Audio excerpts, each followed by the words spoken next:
ইনশাআল্লাহ এবারে একটা কথা বলবেন, কোনো সমস্যা নেই।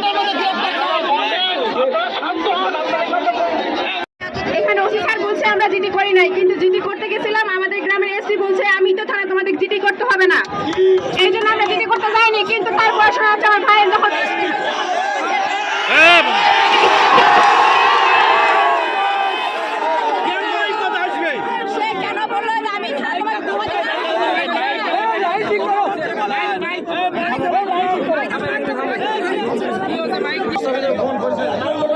স্যার এখানে বলছে আমরা জিডি করি নাই, কিন্তু আমরা যেদিন হারাইছিল 6 তারিখে রাতে, 6 তারিখে আসরের পরে সে বের হয়ে গেছে মসজিদের জন্য, এর জন্য বের হয়ে গেছে, মাগরিবের নামাজে পড়ছে, তারপর সে আর ঘরে ফিরে নাই। তাকে অনেকেই দেখছে নাকি, এখন বলতেছে কেউ তাকে দেখেনি।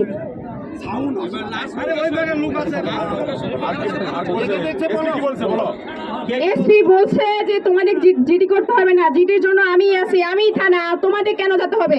কিন্তু স্যার কামরুজ্জামান এসপি, আমাদের মশাই গ্রামের কামরুজ্জামান এসপি, জিডি করতে হবে না, সে কেন এখনো কোনো পদক্ষেপ নিল না? গ্রামের একটা এত বড় এসপি থেকে কেন সে তদন্ত নিল না? সে নিজে বের করতে পারে গ্রামের এত বড় একটা মারা গেছে, এত বড় একটা ঘটনা ঘটছে, সে কেন নিল না পদক্ষেপ? সে কেন পদক্ষেপ নিল না?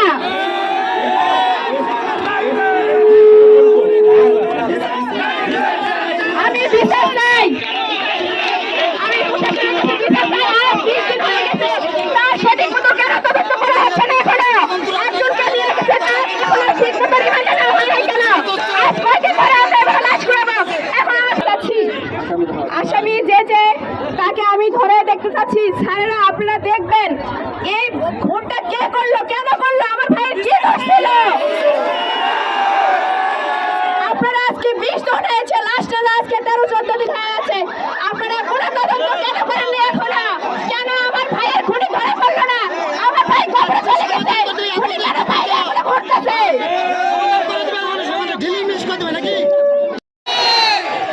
এই ছাত্রীকে হত্যা করা হলো কোনো কারণ ছাড়াই। এটা পুলিশ তদন্ত করে খুনি ধরতে পারছে না, কিন্তু মেদিনীপুরে যে খুনটা হয়েছে সেটা ফেসবুকে অনলাইনে